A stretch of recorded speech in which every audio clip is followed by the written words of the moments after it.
जुबान सिर्फ शब्दों का जरिया नहीं होती, ये एक कला है जो आपके इमोशंस और इंटेंशंस को लोगों तक पहुंचाती है। वॉइस मॉड्यूलेशन एक ऐसी स्किल है जो ना सिर्फ आपके कम्युनिकेशन स्किल्स को एनहांस करती है, बल्कि आपकी पर्सनालिटी को भी लेवल अप कर देती है। लेकिन वॉइस मॉड्यूलेशन आखिर है क्या? इसका मतलब सिर्फ अपनी आवाज को ऊपर नीचे करना नहीं होता। ये एक आर्ट है जो आपके बोलने के अंदाज को और भी ज्यादा इम्पैक्टफुल बना देती है। इस वीडियो में आगे हम डिस्कस करेंगे कि वॉइस मॉड्यूलेशन क्या होती है और ये क्यों जरूरी है। वॉइस मॉड्यूलेशन के की एलिमेंट्स क्या हैं, कैसे आप अपनी वॉइस को मॉड्यूलेट कर सकते हैं और इसे इंप्रूव कर सकते हैं, प्रैक्टिकल एक्सरसाइजेस जो आपको प्रैक्टिस करने में हेल्प करेंगी। So first thing first, voice modulation क्या है? वॉइस मॉड्यूलेशन का मतलब है अपनी आवाज के टोन, पिच, पेस और वॉल्यूम को कंट्रोल करना और उसे सिचुएशन और ऑडियंस के हिसाब से एडजस्ट करना। सिंपल शब्दों में ये एक तरीका है अपने शब्दों में जान डालने का। आपने कभी नोटिस किया होगा कि कुछ लोगों की आवाज इतनी एंगेजिंग होती है कि उनकी बातें आपको इंस्टेंटली अट्रैक्ट कर लेती है। ये उनकी वॉइस मॉड्यूलेशन का कमाल होता है।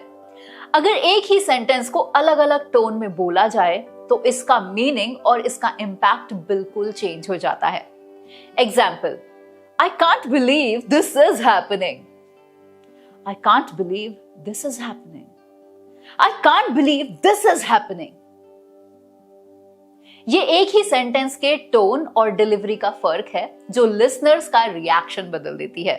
वॉइस मॉड्यूलेशन आखिर क्यों जरूरी है? सबसे पहले तो बेटर कम्युनिकेशन के लिए ये जरूरी है। जब आप अपनी आवाज का सही इस्तेमाल करते हैं तो आपका मैसेज ज्यादा क्लियर और इफेक्टिवली सामने वाले को समझ में आता है।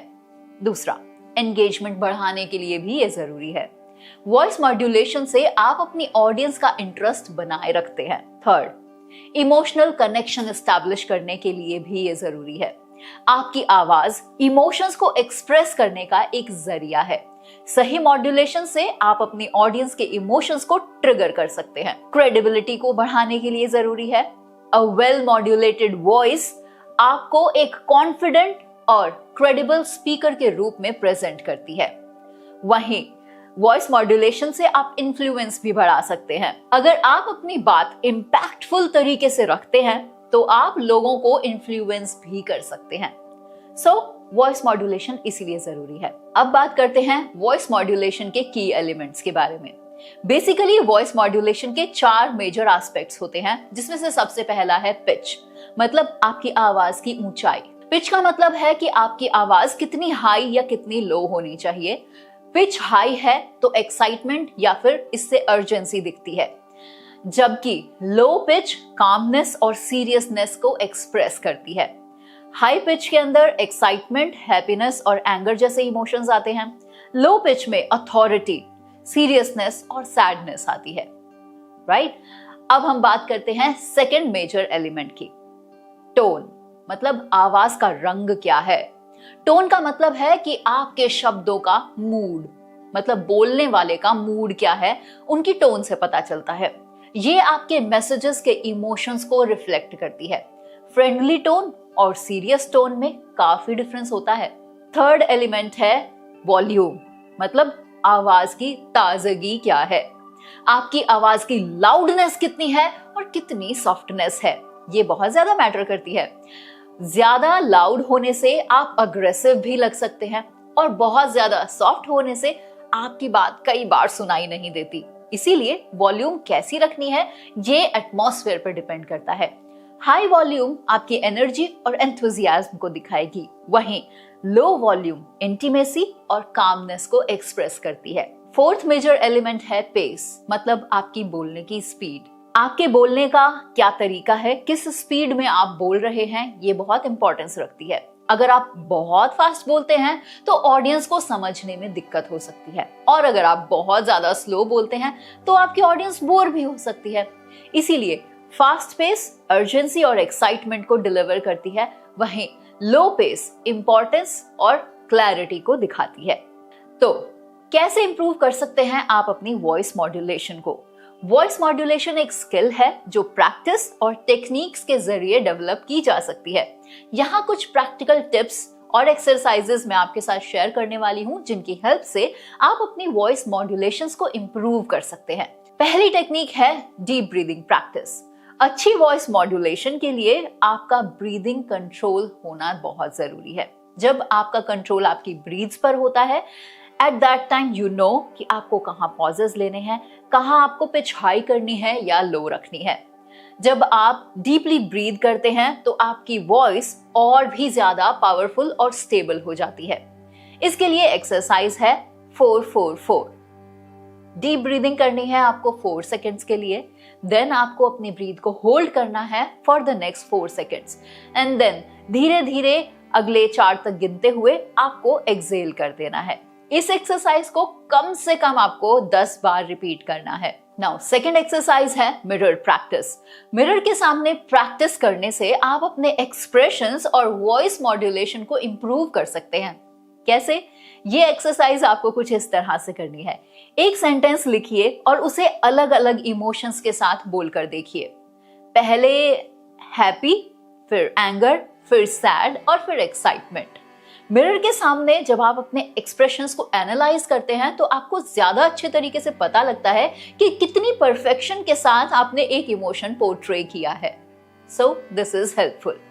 थर्ड प्रैक्टिस और टेक्निक है रीडिंग लाउड। जब हम बहुत तेज बोलते हैं या फिर जोर जोर से बोलकर पढ़ते हैं तो हमारी टोन और क्लैरिटी को हम इम्प्रूव कर सकते हैं, क्योंकि जो हम बोल रहे हैं वो हमें सुनाई देता है और हम किस तरह से बोल रहे हैं और हमें क्या चाहिए आज और हमारा आउटपुट हमें पता होता है कि उसमें कितनी इंप्रूवमेंट की जरूरत है। तो इसकी एक्सरसाइज आप कैसे करेंगे? किसी भी बुक या फिर आर्टिकल को आपको जोर जोर से पढ़ने की प्रैक्टिस करनी है, बहुत तेज बोलकर। हर सेंटेंस में एक अलग पिच और टोन का यूज करने की आपको भी कोशिश करनी है। फोर्थ टेक्निक है रिकॉर्ड और रिव्यू करना। अपने आप को आपको रिकॉर्ड करना है, फिर अपने आप को सुनना है। ये एक बहुत ही इफेक्टिव तरीका है अपनी आवाज के फ्लॉज को समझने का। ऐसा मैं इसीलिए कह रही हूं कि जब हम अपनी रिकॉर्डेड वॉइसेस को सुनते हैं तो हमें पता लगता है कि हमने यहाँ गलती की और हम नोट्स प्रिपेयर करें और फिर उन गलतियों को सुधारें। इसीलिए खुद को रिकॉर्ड करना और रिव्यू करना हेल्पफुल रहता है।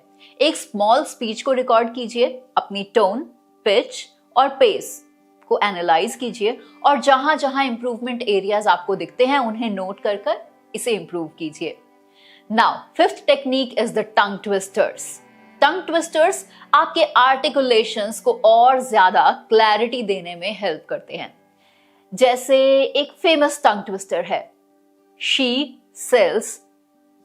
shells by the seashore. Red lorry, yellow lorry, a big black bug bit a big black bear. इस तरह के बहुत सारे टंग ट्विस्टर्स आपको मिल जाएंगे।